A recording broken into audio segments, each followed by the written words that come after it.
And now we're going to look at farsightedness.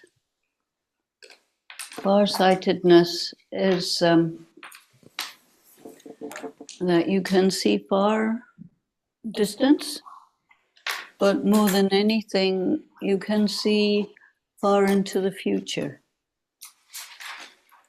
So is that useful?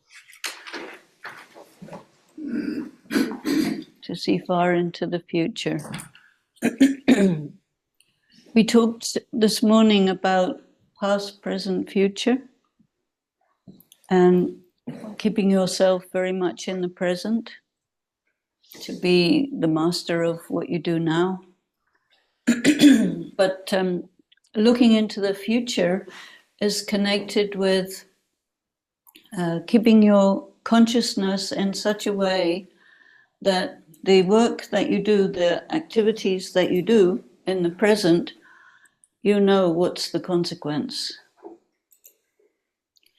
And also you can see that there are some things that happen because of karma and some things that happen because of destiny.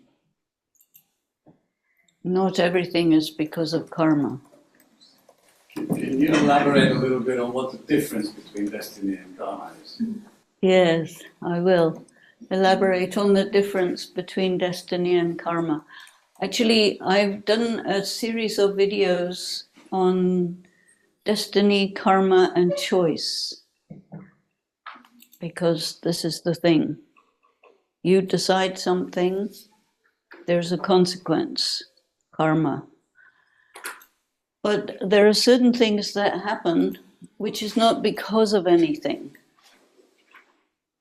The destiny means, and I mentioned it earlier, I think maybe yesterday, predestination. So there is a story going on. And the story is like broad strokes, what happens in the world in a general way. And then within that, everybody has their own story, each one. And within your own story, there are certain moments where you have free choice. There are other moments where you don't. So again, we go back to the idea of intuition and sensing things with your mind, with your third eye, because there are just certain things that are to happen regardless. They're inevitable. They're not because of anything. The story is like that. And how do you know the difference? You know, in times where you see that you have some choices, that things could go this way or that way or this way. And one thing that is important to develop is this instinct or intuition to know when you are required to act. So it's like, I don't know if you play football. Some of you play football? Nobody plays football. But tennis, any of these games, ball games. So when the ball comes to you, you have to throw it, kick it, bat it, and it's up to you. So these are moments when circumstances come to you with a demand. Okay, now you have to stand up and act, stand up and fight, or stand down, or you are required to act, and you will feel it. And sometimes you will do it, sometimes you will avoid it, sometimes you will make a mistake, sometimes you'll do it right, sometimes you'll do it wrong. But then there are other times where things are such that it doesn't matter what, there's nothing you can do. So this happens to everybody time to time. And you probably haven't spent much time trying to sense which moment is a fixed moment that there's nothing you can do, So there you have to accept.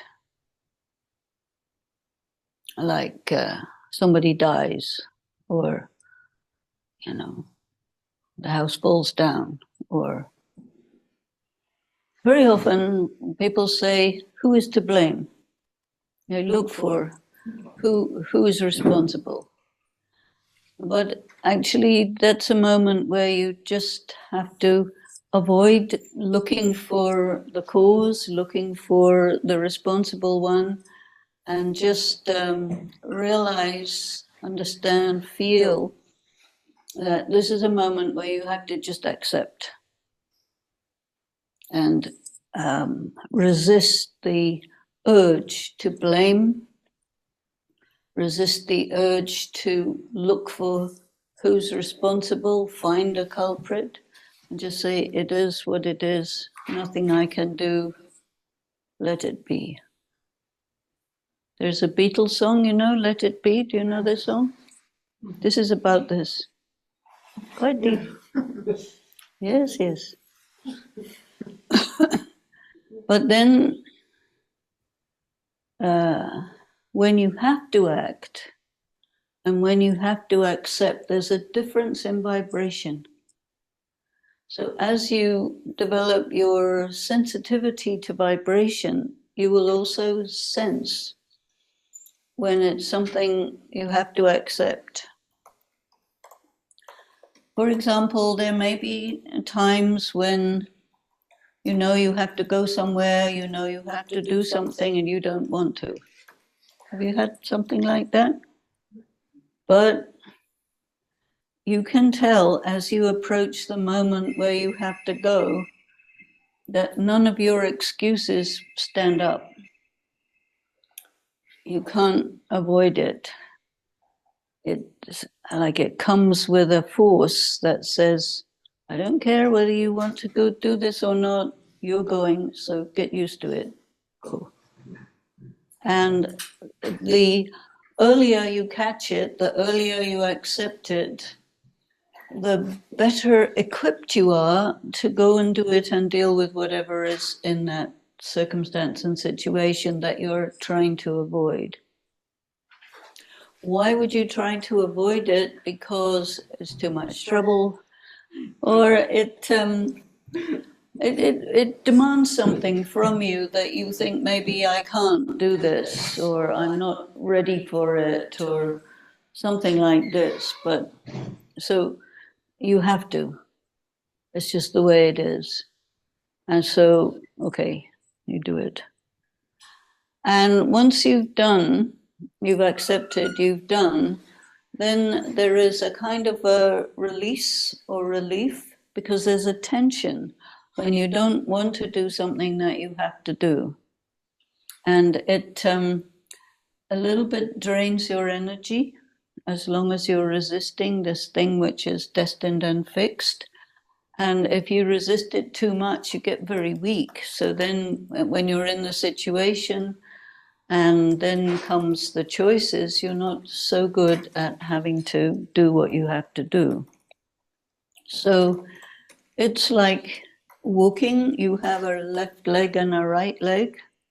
So one of the legs is to do with what's destined, and the other is to do with what you have to do. So anytime you have to take a step, if you're right-handed, you take your right step, you take a step. That means you take a decision. You say, this is what I will do. This is your choice. This is your karma.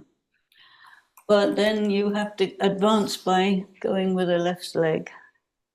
And that is like, it has to be. So circumstances are like this, in a way. Left leg, right leg. Some things are fixed, some things you have to do. And it balances out like your footsteps, left and right. I don't know if it's exactly 50-50, maybe not, but it's something that is there in everyone's life, that there are certain things you are called to act and certain things you have to accept. and each one has a different feeling. So it means that you have a relationship with destiny. You have to create this good relationship with destiny. And many of the things that happen, just like that, happen, they're called bad things. Somebody dies, there's a war, things collapse, things are bad, there's an illness. So many things happen which require you to go through it. And the purpose of these things is to strengthen you. To strengthen you, to give you experience, to make you an experienced person. I was one time in the Philippines where there was a very big typhoon which had done a lot of damage, and I came after that to that place, and they had a question for me, and they said, why did this happen to us? People want to know why. And this point about it happened because to make you strong and to make you experienced had come just recently in our study. So that was the only thing I could come up with to say why. Why? Because people want to know why. And very often people think, a little bit like what you were saying, I'm to blame. This happened because I needed some punishment or something like this, so it's my fault. And this is called magical thinking. It's the word the psychologists use for this type of thing. Magical thinking. You consider yourself responsible for something that you're not responsible for in a magical kind of way. As if you are a wizard causing storms to happen. Sometimes you are a wizard, sometimes not. But in this case, it's nothing to do with you. It's not a karmic consequence, you see. It's just a circumstance that is there.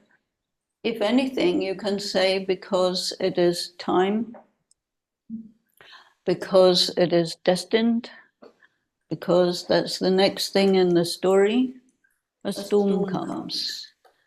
And then you still have the question, why? Why me? I'm here in this spot where I lose half my family and all these things happen. Why? A person, first of all, wants to know why. Because you don't just accept it happened because it happened. That doesn't feel quite right. And so you say, why? But then I told them, it's because to make you experienced and to make you strong. And I didn't know if that would be acceptable or not, but in fact, it was. And the people there, they said, yeah, you're right, it is for this reason. So I thought, this is a very good piece of information which can apply in many situations. Because it is the case, we want to know why. And we have this kind of a belief that nothing happens without a reason. Yes? Because we've been told everything is cause and effect. So if there's an effect, there has to be a cause. So a lot of the narrative that we receive is untrue.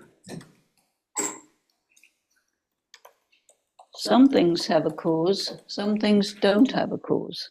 You will say, why does the sun shine? Scientists will tell you it shines because this and because that. But that's not really the reason. The sun shines because the sun is there. And you know it's shining because you are there. So it happened because it happened. And it's very important to understand that there are many, many things that do not have a cause. If you fix your mind that I do not accept that things have no cause, you will miss a lot of important wisdom. So consider it. Because the way things are is paradoxical. And understanding paradox is a very, very important part of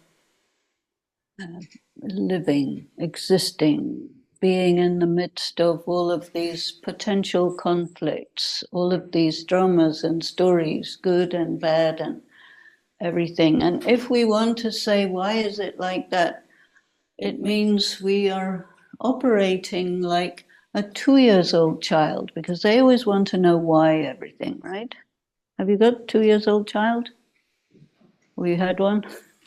Why is it like this? Why can't I do this? Yeah. And growing up is connected with acquiring a feel for paradox. Many people, they say regarding paradox, if it's destiny, then I have no choice, no free will. If I have free will, then there's no destiny. It's just not like that. This is faulty logic. And so these are very important things to consider. Existence is paradoxical. Paradoxical means it's not either or. It's both and. There is karma, there is destiny, there is choice. And at different moments, certain ones of these are operating. And other moments, other one is operating. And there's a dance going on. And the dance has its own logic and its own way. And our work is to grasp, what is this dance, what is this music, so that we can live with it, fly with it, run with it, be with it, love it, you see. And people in many situations, in many cases, they don't think that way. They think it has to be black and white, either or, good and bad, da da da da da. No, it's not like that. And this is why we need to have this sensitivity. When something happens which is fixed and nothing you can do about it, very often it's a big shock. And so one of the reasons of being farsighted is that you can understand trends. You can understand where circumstances are going. And so you see where it's going. Like, take, for example, something people are very concerned about, climate change. So there are some people in the, I don't know, remember if it's in the South Pole or the North Pole, but they decided that the ice is melting too quickly, so they created a big hole and a big pump, so they can put more water on top of the ice so that it would get thicker, so it wouldn't melt so quickly, and maybe stop it melting altogether. But that's too small. It's going to melt anyway. I see. Ocean levels are going to rise anyway. And pole shift is unstable. It's the way it is. And sun will create disturbances in the internet, whether you like it or not. And so that is how it's going, because it's changing. And it's inevitable. And it's not anybody's fault. It's that time. I suppose one example to help us understand this is pendulum. Pendulum goes like this,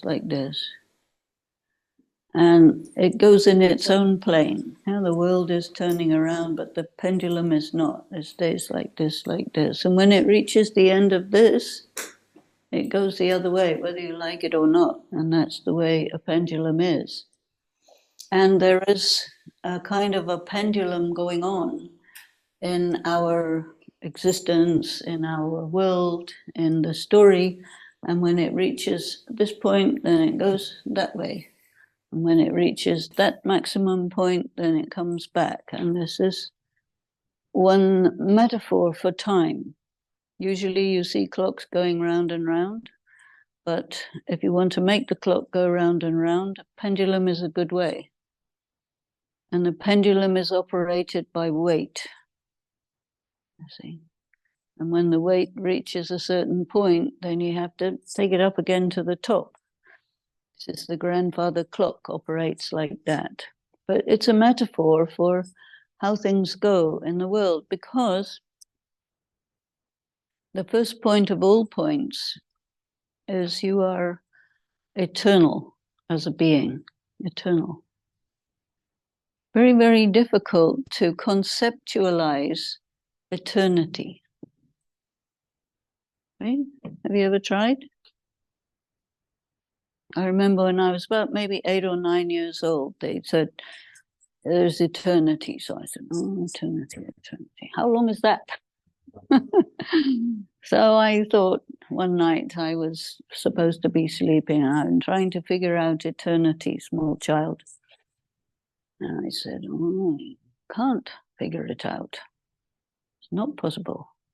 But I want to understand it, you see.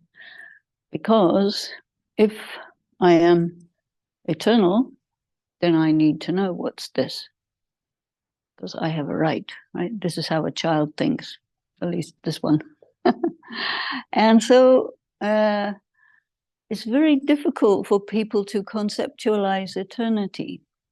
So generally speaking, we think about a long time. So how long is long? How long is eternity, not just from now until the future, but eternity means also you got to go backwards in time until forever, and forwards in time until forever, and that you get lost. And yet they say the soul is eternal, and so you have a right to know, because if you're eternal, you have a right to understand it. That's a basic human right. Yes? No? Maybe. I don't think they have it on the list of human rights, but to me, it's a basic human right. And so you need a method for understanding it. And this paradox of destiny and choice is a key in this. So time, if you look at it as an endless moving pendulum or as an endless moving circle, then in which all things that happen are identical, then one circle is the same as all other circles, past and present. So that is a very usable metaphor for eternity. But most people, if you say to them, yes, you go round and round and up and down endlessly, the immediate result of hearing that or saying that is people will say, what is the point? Right? What's the purpose of that? And this is because we are mostly trained in our education and our perception to think of linear time. You see, a person's lifetime is represented on their tombstone by a small line in between their date of birth and their date of death. And this small line may be a couple of centimeters long, That's your existence. Excuse me. What? This? Is that it? No. There's everything on both ends of the line until you have a totality. So the totality of you is inside you. And you represent that in time similarly to, you may remember when films were projected, the film would be on a 36 millimeter piece of plastic and it would go in front of a light. And you would see that bit that's in front of the light. And whatever is still wound up in the reel, you don't see. And after it's finished, you don't see. So your eternity is like that. You see what's going on in the present. You don't know the ancient past. You don't know the ancient future. But the whole story is contained in that reel. And when you put the two ends together, then the story can carry on endlessly, looping. So that's one metaphor for it. The usefulness of thinking about it like that is that if you are subtle enough in your consciousness, you can get access to all of it. We were talking about past lives and everything. So all your past and all your future is somewhere in your soul as a unconscious memory. And when a person wants to understand eternity, they very often want to understand, who am I also? I want to understand eternity. I want to understand, who am I? So both of these questions are connected. All the various things that happen to you, all the things that you do, all the possibilities of you are contained in that. And you see the present, which contains possibilities for the future that you can interpret, and traces of the past that you can also interpret, and gradually gather an understanding of who are you, because who are you right now is just a little bit.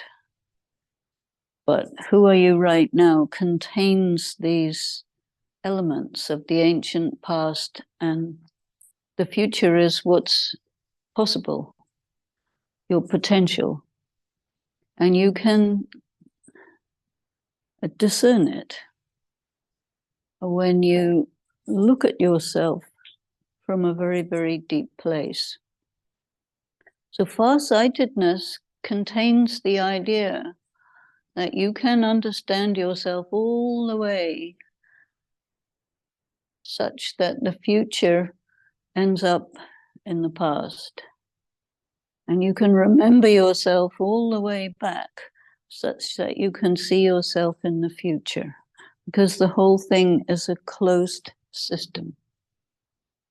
Eternity has to be understood in the context of a closed system, not an open system.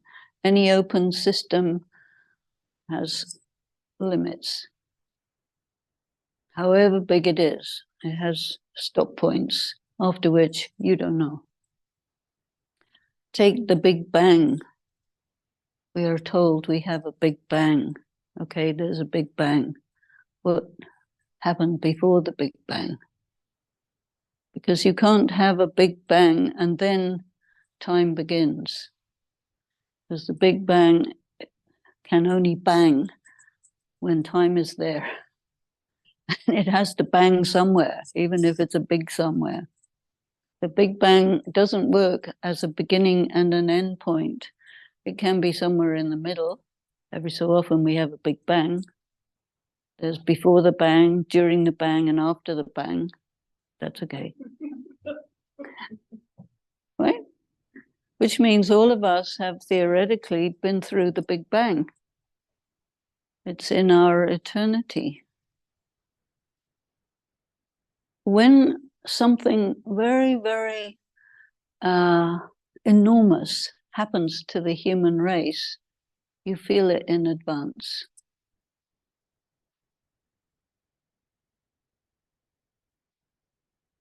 And why do you feel it in advance? And who feels it in advance? The more sensitive people are, the more they will feel it in advance. The more they were in the past impacted by it, the more they will sense it coming when it comes again. And so they will look for it, anticipate it, look for signs, things like that. That is there. Even many people who are very sensitive like this, they know exactly when they're going to die, how they're going to die, etc., right? No, you don't know? Yeah. Because when you die, that's a fairly important occurrence. And if you die quietly in your sleep, it's not so catastrophic. But if you die from some big drama, then it will be sealed in your soul as an event of substance. And so you will have a relationship with the principle of death in relation to that experience. It's because it's a memory. Because the soul is where all your experiences are imprinted. See, rather like a chip, which can hold gazillions of data. There are some teeny tiny chips that hold huge amounts, not like what you've got in your cell phone, but others in other places. They have to have vast amounts of data, and they can. And your soul has many similarities to a chip because it contains all the details of who you are, but you just know a little bit about who you are right now. But you still have this question, who am I really? Right? I'm not my job. Yes? I'm not my birth certificate. I'm not my biology. I'm not my nationality. Who am I? You look for that. And people go on quests. They want to know, who am I?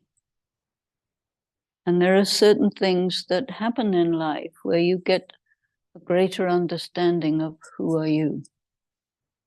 Very often this happens in quite difficult situations, challenging situations. Then you see that you are greater than you thought, less than you thought. So this farsightedness is very important capacity to get a greater sense of who you are. You probably won't know totally every last detail because that's not really the way that you understand yourself, but it's more in terms of trends, maybe broad strokes is enough. Are you a person of integrity under any circumstances? This is an important question, right?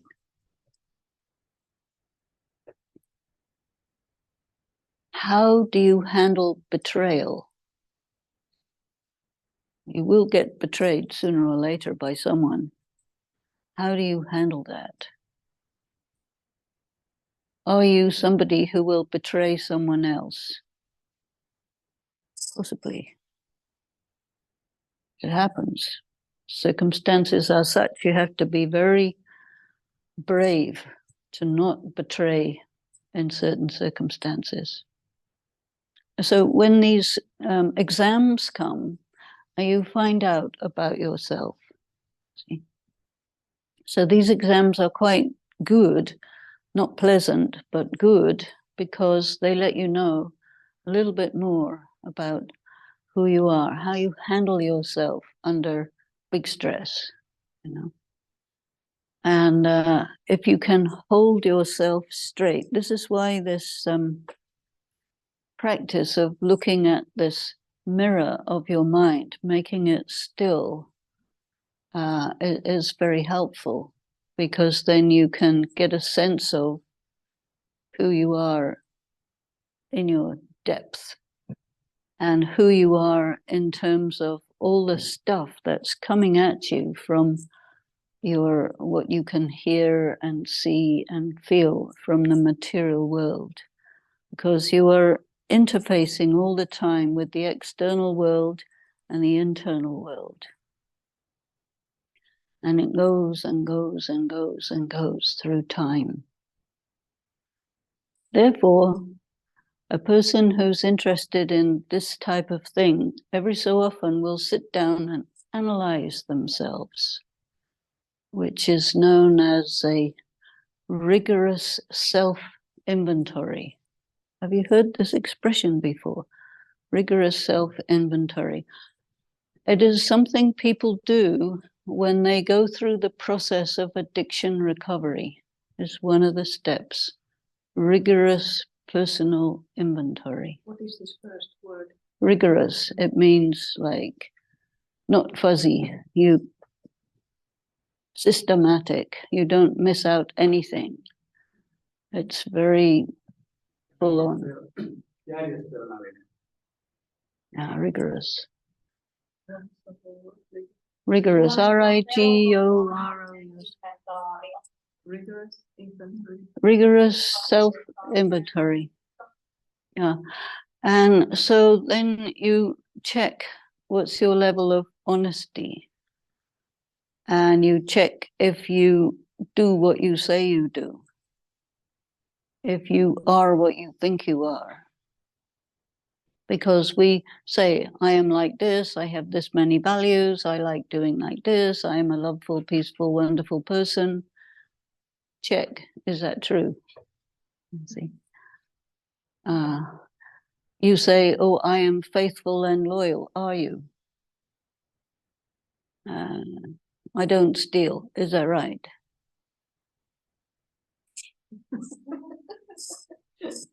You will know, you know. And it's not anybody else's business, but it's your business. You need to know about yourself, because there is one good big obstacle for personal development, which is self-deception. And you can pinpoint areas where you tend to deceive yourself when you do this exercise of rigorous self-analysis or inventory. See?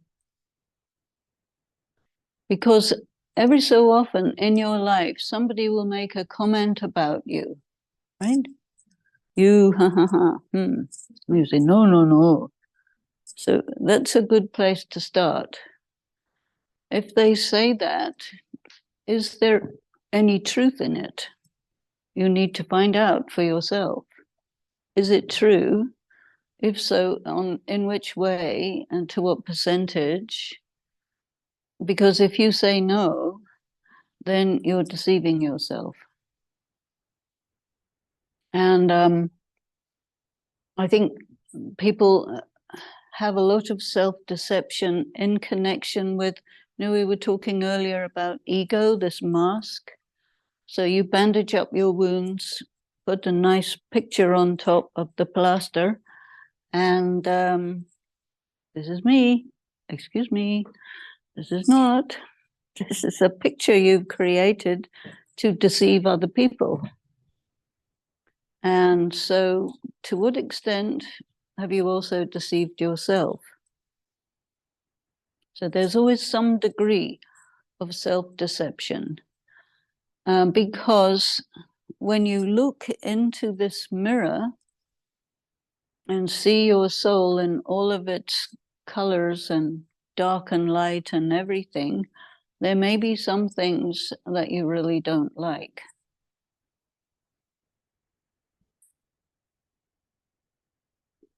And then you say, it's not really there. I'll just cover it over because I don't want to deal with it. I don't recognize it. I don't like it. Something like that, you see. And so these are areas where one deceives oneself. And if you're very lucky, there will be people who will point out these things to you, and you will not like it at all because you will think it's an invasion of your privacy and it's none of their business. And what are they doing looking at you to that extent? You see, and go away. But they're actually quite good friends because they tell you stuff that you can't see because you have some blinders over your inner eye. But when there is a rigorous self-inventory, it's an opportunity because you have a wish to see.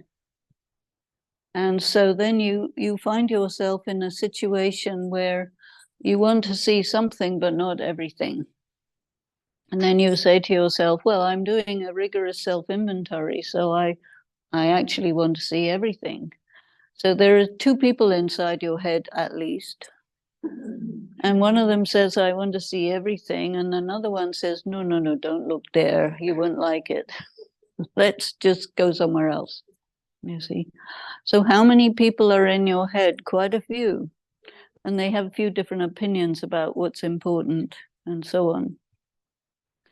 And if there are too many people, you say to yourself, will the real me please stand up? And nobody stands up, see, because all of them are masks. And what you're looking for is the real me, the one who is behind the mask.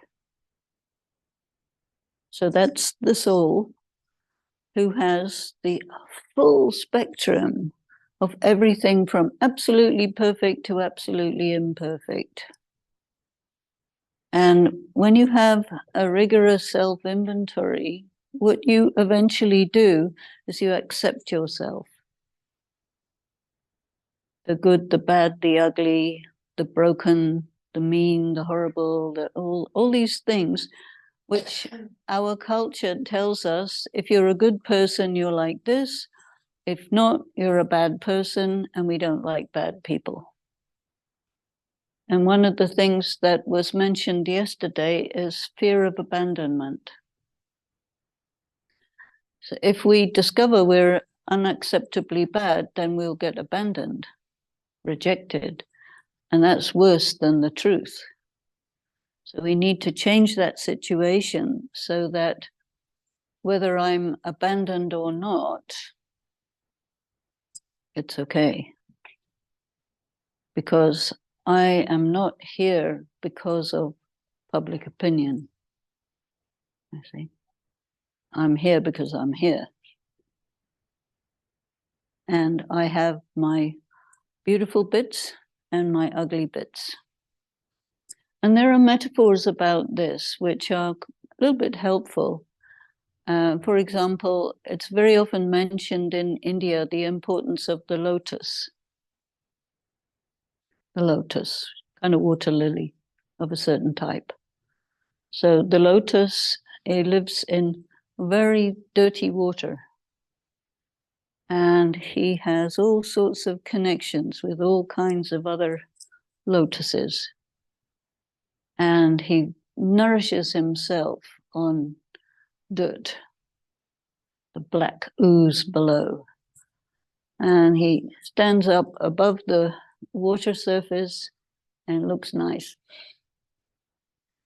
And so this metaphor is to say that, yeah, you look nice, you stand out, but you nourish yourself on something which is dirty and rejectable.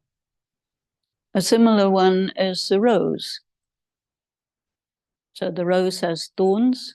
That means you have aspects of yourself which are quite dangerous for other people.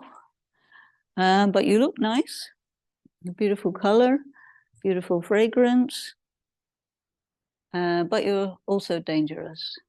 And if you want to look really nice, you need horse manure to sustain your root system. And the horse manure doesn't smell so good, but the rose smells great. And it's a metaphor to let you know that you're not just the rose flower, you're the whole plant.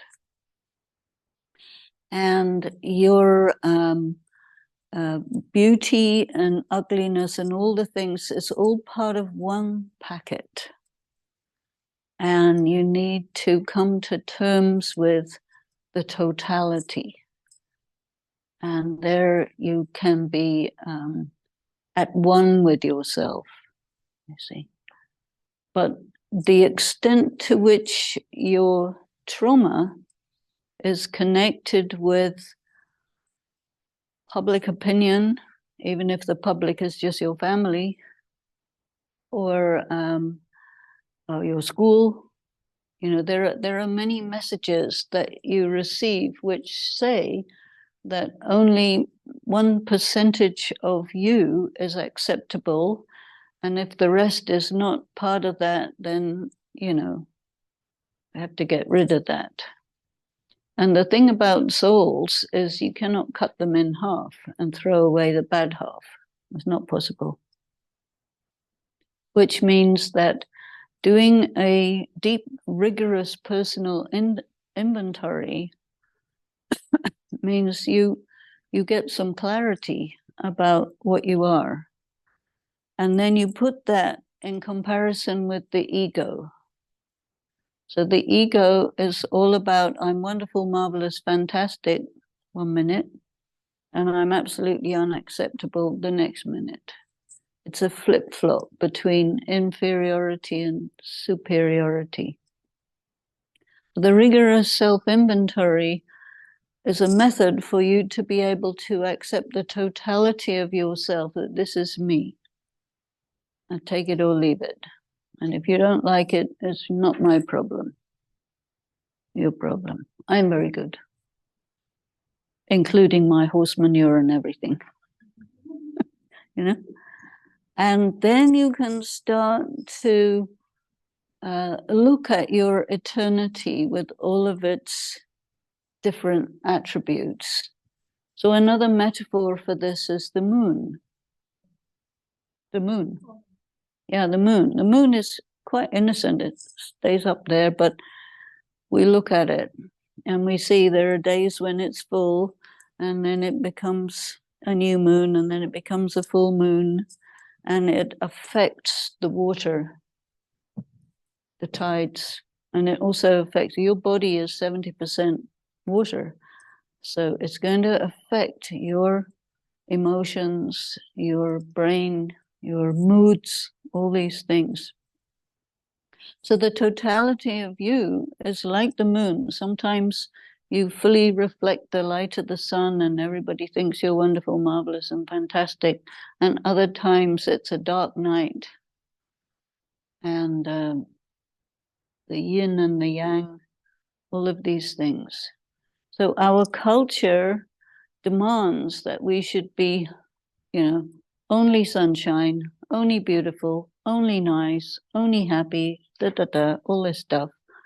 And so it's completely unrealistic, because the reality is we're light and dark, we're pure and impure, and we can only really know ourselves and fulfill ourselves when we take the whole thing. So these different metaphors are helpful in letting us accept that the totality has the beautiful part and the ugly part. And in your farsightedness, you see that there are times when the world is very ugly and times when it's very beautiful. Circumstances are really bad and really good. Nobody's fault.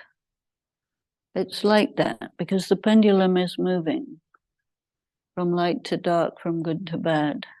The US progressing through eternity, sometimes shining like the full moon, sometimes no light. And that's the nature of the human life.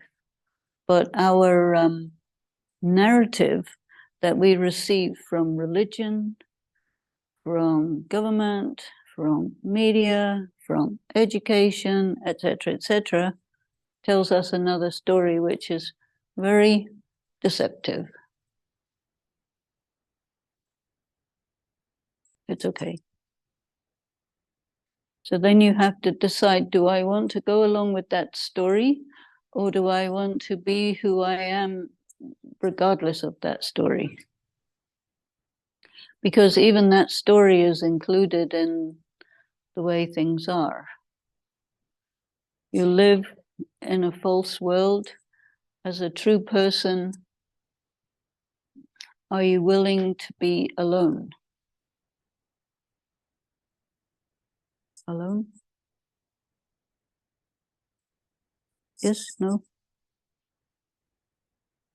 It's a very important thing to be willing to be alone, because every so often you find yourself alone. When you're in pain, you're alone. When you die alone. When you get born, it's pretty much a lonely thing.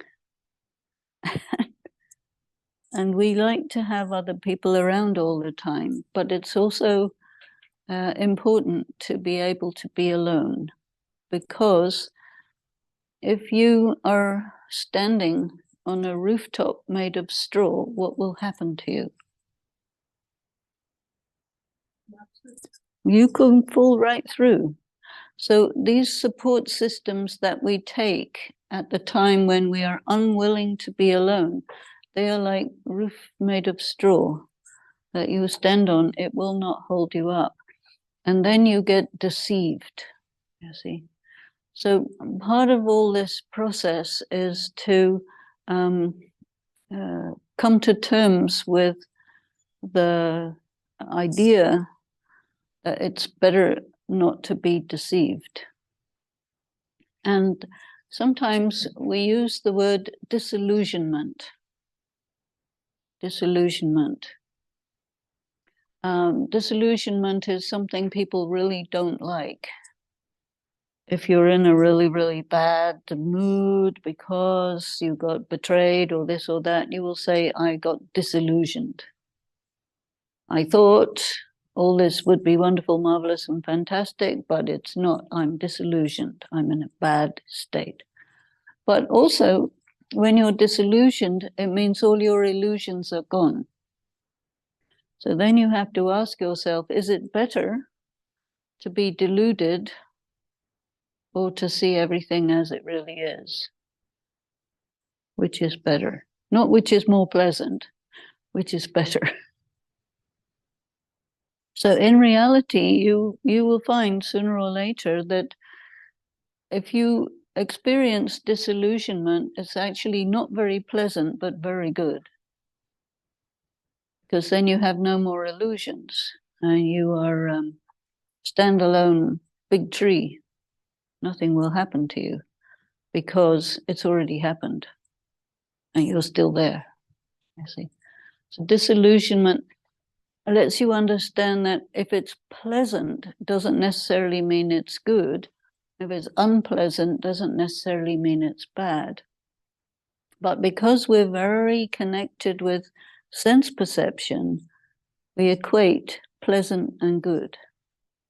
As you start to use other parts of your consciousness and really see yourself in a bigger totality, then you start thinking differently and you understand that unpleasant can be good and pleasant can be bad, and it's okay, see.